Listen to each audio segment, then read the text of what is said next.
అదిగో మన బొమ్మెర గ్రామం. బొమ్మెర పోతన రచించినటువంటి అనేక పురాణాలు మనం ఇక్కడ చూస్తున్నటువంటి ఈ విశాలమైనటువంటి ప్లేసే బొమ్మెర సాగు చేసినటువంటి వ్యవసాయ క్షేత్రం.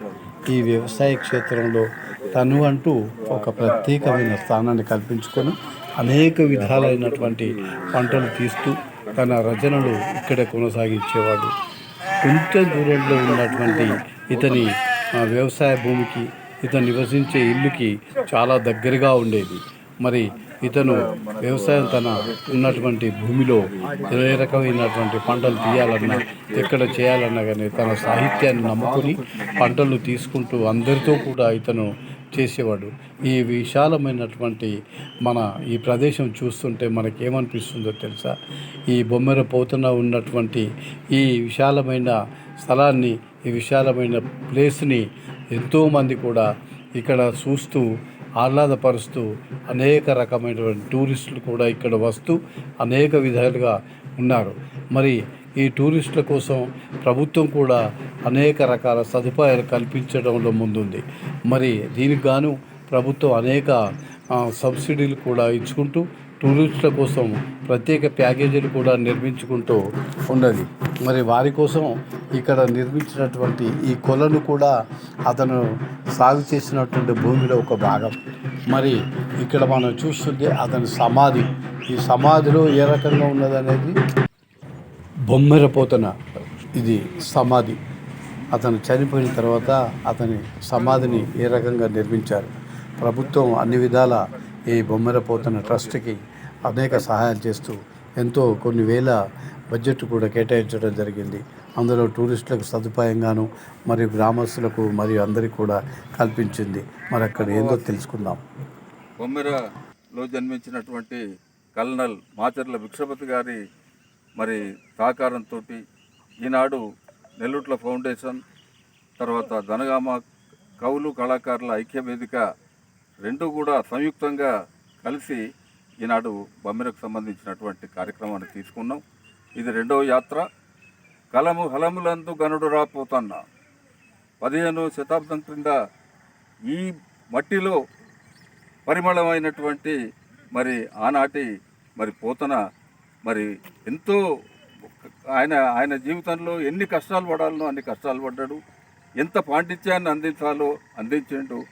మరి సహజ పండితుడుగా వెలుగొంది మన ప్రాంతానికే కాక ఆయన ఉభయ రాష్ట్రాలు ప్రపంచానికే ఒక ఆదర్శ కవిగా ఆయన వచ్చినటువంటి తీరు, మరి ఆయన జీవన విధానం ఎట్లా ఉంది అనేటువంటి దాని మీద మరి ఈనాడు నెల్లుట్ల ఫౌండేషన్ కానివ్వండి, అటు మరి కవులు కళాకారుల ఐక్య వేదిక మరి కృష్ణ గారి నాయకత్వంలో మరి ఈనాడు మేము చేయబోయేటువంటి కార్యక్రమం ఏంటంటే మరుగున పడిపోతున్నటువంటి పోతులను పైకి తీసుకురావాలి.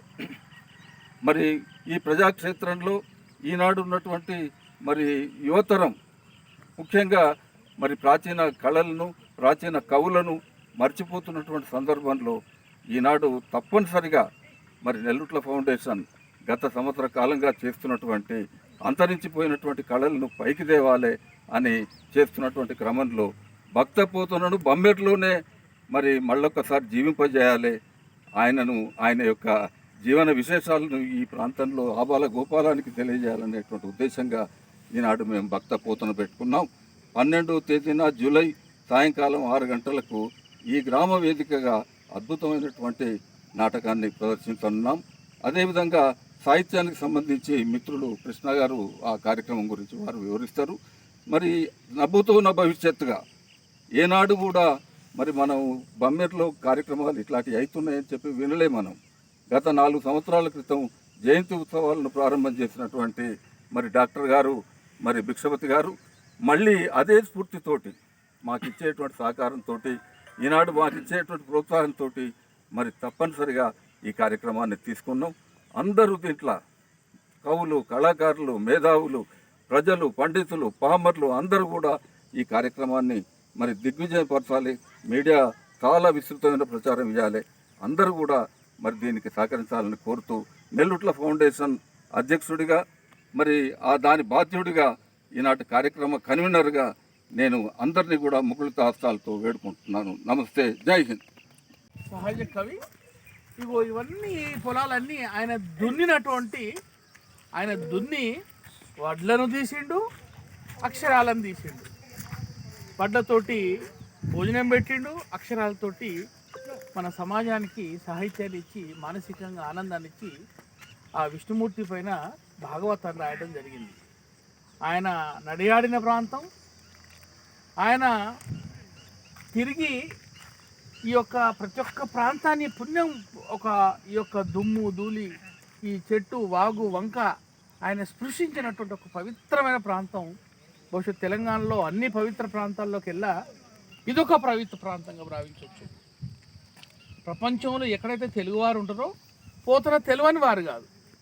సో ప్రపంచ వ్యాప్తంగా తెలిసినటువంటి గ్రామం బొమ్మెర గ్రామం. ఇక్కడ మేమందరం మా యొక్క మిత్రులు కవులు ఇక్కడ మేము గ్యాదర్ కావటం, ఈ యొక్క ప్రకృతిలో ఈ వర్షాకాలం సంధ్యా వేళలో వాస్తవంగా చూస్తుంటే ఆ పవిత్ర ప్రాంతం ఉన్న తర్వాత ఎవరికైతే 2 అక్షరాలు వస్తాయో, జేబులో పెన్ను ఉంటుందో బహుశా వాళ్ళకు ఏది ఆగదు, నోరు ఆగదు, పెన్ను ఆగదు. జాలు వారిన కవిత్వానికి బహుశా కవిత్వం రాని వారికి కూడా 2 అక్షరాలు వస్తాయి. ఇదే భూమిని తీసుకుపోయి అమెరికా తీసుకుపోతున్నారు, రష్యా తీసుకుపోతున్నారు, ఆఫ్రికా తీసుకుపోతున్నారు. వాళ్ళ ఇళ్ళలో పెట్టుకొని పిల్లలకు రోజు పూజ చేపిస్తున్నారు, అక్షరాభ్యాసం చేపిస్తున్నారు. మిత్రులారా, సో మీరందరూ దీన్ని దర్శించుకొని పావనం కాగలరని ఆ భగవంతుడి యొక్క ఆశీర్వాదాలు, పోతన గారి ఆశీర్వాదాలుతో సమాజానికి ఉపయోగపడే ప్రయోజకులు కావాలనేది మా యొక్క ఆశీర్వాదం. బృహత్తర కార్యక్రమమైనటువంటి పోతనకు సంబంధించినటువంటి నాటకాన్ని మరి సాహిత్య కార్యక్రమాలను ఈనాడు మేము 12వ తేదీ జూలై నాడు ఏర్పాటు చేశాం ఈ బొమ్మెర వేదికగా. దానికి సమీప గ్రామాలకు చెందినటువంటి ప్రజలు అశేషంగా పాల్గొనాలి. బొమ్మెరలో ఉన్నటువంటి అందరూ, అన్ని వర్గాలకు చెందినటువంటి మరి మా మిత్రులు, సోదరులు, సోదరీమణులు అందరూ కూడా ఈ కార్యక్రమంలో పాల్గొనాలని చెప్పి విజ్ఞప్తి చేస్తున్నాం. మరి ఇది ప్రభుత్వ పరంగా కూడా మనకు ప్రోత్సాహం వారు ఇస్తున్నారు. అన్ని రకాలుగా ఈ విషయంలో ముందుకు పోతామని చెప్పి అందరినీ కూడా మరి దీంట్లో పాల్గొనాలని కోరుతూ మరి ముగిస్తున్నాం. జై హింద్. ధిక్కార స్వరం, ధిక్కార కవి, సహజ కవి పోతన మాచిక. వీరి జయంతి ఉత్సవాలు ఘనంగా 4 సంవత్సరాల క్రితం డాక్టర్ సాబ్ మన భిక్షపతి గారు నిర్వహించినప్పుడు ఈ గ్రామంలో ఒక పండుగ వాతావరణాన్ని చూశాం. ఆ పండుగ వాతావరణాన్ని చూసి పోతన ప్రపంచవ్యాప్తిగా ఏ రకంగా విస్తరించిండు అనేది ముందు తరానికి డాక్టర్ గారు చెప్పేటువంటి ప్రయత్నం చేశారు.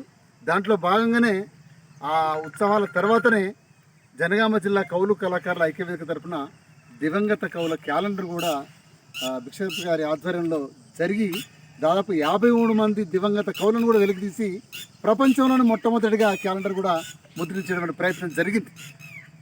దాంట్లో భాగంగానే పోతన జయంతి ఉత్సవాల్ని ప్రతి ఏటా జరిగించాలి అనే ఉద్దేశంతో గత 3 సంవత్సరాల క్రితం ఉత్సవాలతో పాటు క్యాలెండర్ వేసిన తర్వాత పోతన భాగవతం మీద కూడా జనగామలో భిక్షపతి గారి ఆధ్వర్యంలో కవి సమ్మేళనం కూడా నిర్వహించడం జరిగింది. ఆనాటి కవులకు, ఇక్కడికి వచ్చినటువంటి కవులకి అక్కడికి సర్టిఫికేట్ ప్రదానం కూడా చేయడం జరిగింది.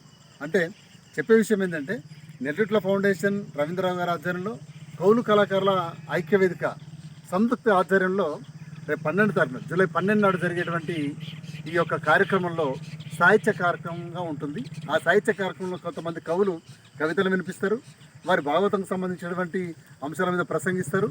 దాంతోపాటు ఆ రకరకాల అంశాలు, వారు రాసినటువంటి పుస్తకాలు, వారు రాసినటువంటి సాహిత్యాన్ని అంతా కూడా ఆ దినమంతా స్మరించుకునేటువంటి అవకాశాన్ని చేయడానికి ఒక ప్రత్యేకమైనటువంటి కవితా గోష్ఠి కార్యక్రమాన్ని కూడా, సాహిత్య గోష్ఠి కార్యక్రమాన్ని కూడా నిర్వహించడం జరిగింది. కాబట్టి సాహితీ ప్రియులతో పాటు ఈ ప్రాంత ప్రజలు, ఈ పరిసర ప్రాంతాల జనాలంతా కూడా విచ్చేసి ఈ కార్యక్రమాన్ని విజయవంతం చేయవలసిందిగా విజ్ఞప్తి చేస్తా ఉన్నాం. మనం చూస్తున్నది బొమ్మెరలోని మన బొమ్మెర పోతున్న బావి తవ్వినటువంటి బావి. దీనికి మూట కట్టి నీళ్లు తీసి పొలాన్ని సాగు చేసిన మన బొమ్మెర పోతన. దీనికి ఈ బావిని ఈ మన భాషలో కూడా కొలను అంటారు. ఈ కొలను కూడా ఎంత వైభవంగా ఉంది. ఈ కొలంలో అనేక రకమైనటువంటి వాటర్ తీసుకుంటూ అతను ఒక మంచి వ్యవసాయాన్ని సాగు చేసేవాడు. ఈ వ్యవసాయంతో పాటు ఇతను మంచి మంచి ఆహార పదార్థాలు, పంటలు అన్నీ కూడా ఇక్కడ సాగు చేసేవాడు. మరి ఇక్కడ మనం చూస్తున్నటువంటి వైనము అతను నిర్మించినటువంటి బావి. ఈ బావిలో మూట కొట్టి పశువులతోటి, ఒక ఆవు ఒక బర్రెతోటి నాగలి కట్టి పంటలు తీసేవాడు. ఆ పండిన పంటలతో తను సాగు చేసుకుంటూ తన సాహిత్యాన్ని కూడా జనాలకి అందించేవాడు. రాజులు సైతం తన సాహిత్యాన్ని ఇయ్యమనగా అతను ఇచ్చేవాడు కాదు.